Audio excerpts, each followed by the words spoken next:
aérienne. Donc ça c'est PEOX. Ici vous avez la possibilité de faire un nébuliseur, donc de protocoler vos nébulisations d'aérosols. Nous sommes les seuls à le faire grâce à la carte électronique qui est intégrée sur un boîtier qu'on va mettre à côté. C'est juste un cordon et un petit champignon. On va mettre le médicament dedans et il va directement être mis dans le débit inspiratoire. C'est sûr que c'est le top, ça. Alors, c'est-à-dire qu'on pourra faire des aérosols de 8 heures tranquille. Je mets mon volume, je le commande, je vous montrerai tout à l'heure, il fait la nébulisation tout seul, mais vraiment en fait, et ce qui est bien là-dessus, c'est que la technologie, c'est la dernière technologie chez nous, c'est un aimant qui va faire vibrer les molécules, donc ça va être tout petit, et ça va aller très loin dans les voies aériennes. Ça c'est très important, mais laissez-la le faire. Donc c'est ça, hein, c'est aérogène. Après, vous avez la valve, hein, la partie expiratoire, donc c'est une valve. Hein. Ici, elle est composée de 3 éléments, avec un petit piège à eau ici, quand vous avez des sécrétions, notamment quand vous faites de la nébulisation, hop, vous enlevez ça.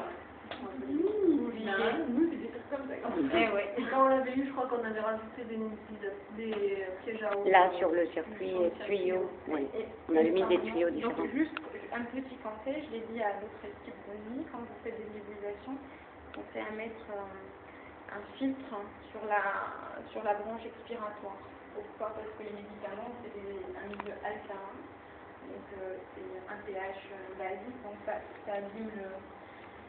abîme le capteur là. Non, le capteur de débit. Donc, mais un filtre quoi? Un filtre quoi? Bah, quel filtre? Filtre expi ici. Un filtre, vous savez, le filtre que vous mettez...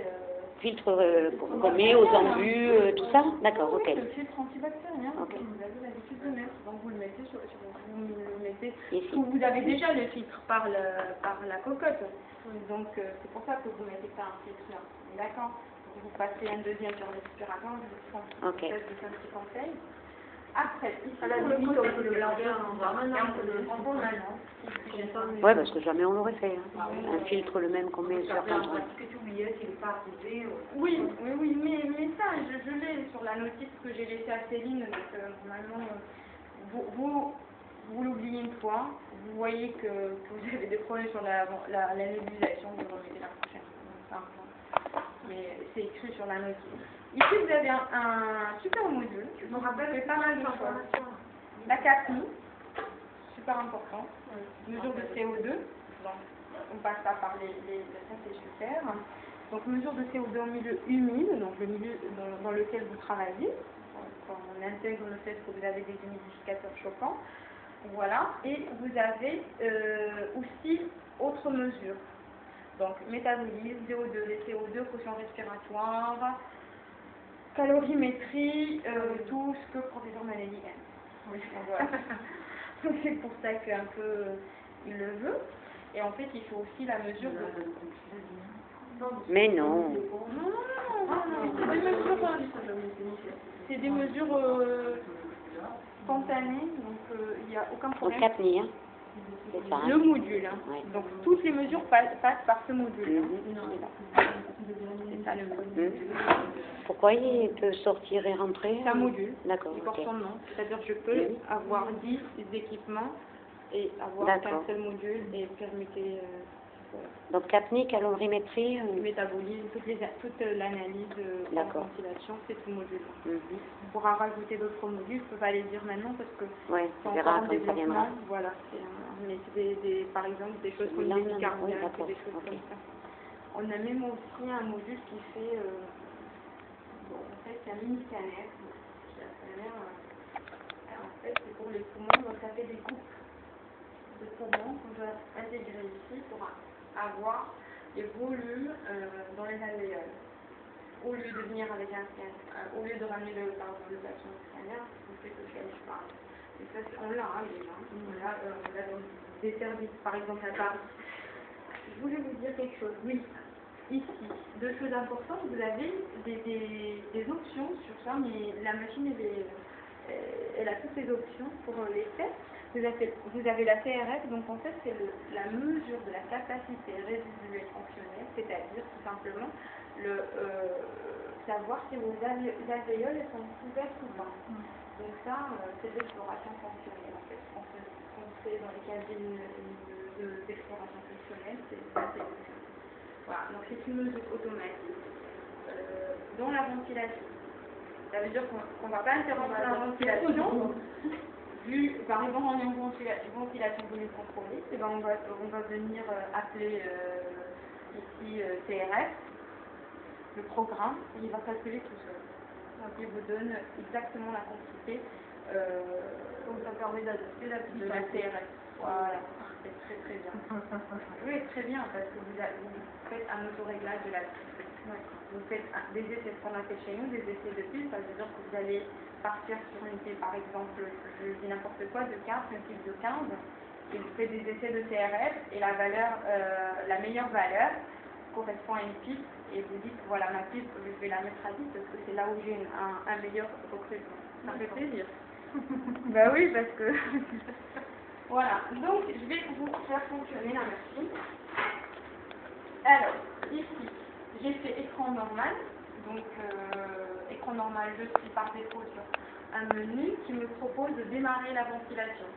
Donc, là, j'ai branché le patient, qui est le poumon, il va détecter un patient branché, c'est normal.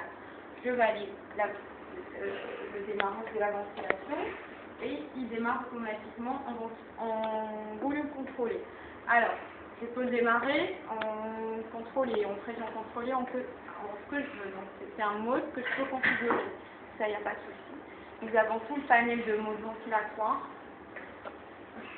Tout ce que vous connaissez sur la ventilation. En mode ventilatoire, on l'intègre sur la machine. Donc, de la VACI, du level, de la ventilation spontanée, donc tout ce que vous faites en termes ventilatoire, vous le faites. Donc, pour accéder au réglage ventilatoire, vous avez les boutons noirs, le marron. Donc, hop, sur un stop, vous tournez la molette et vous validez. Et là, c'est super simple.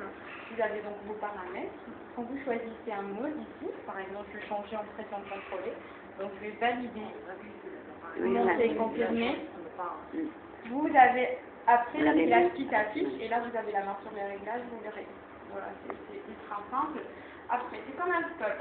Vos scopes solaires, vos scopes, c'est comme un scope, hein. Vous avez 3 zones, donc pression en jaune, avec toutes les valeurs de pression. Donc, la P13, c'est la P point.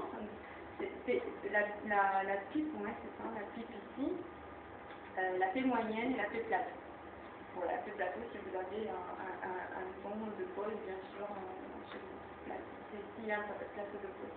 Ici, vous avez la courbe de débit en vert, avec toutes les valeurs de spirométrie, donc ventilation minute, expirée, là, fréquence respire, ventilation, donc le VT, pardon, c'est le volume courant, et la FiO2 en bleu, ici, et ici, le mesure de capot, en courbe rouge.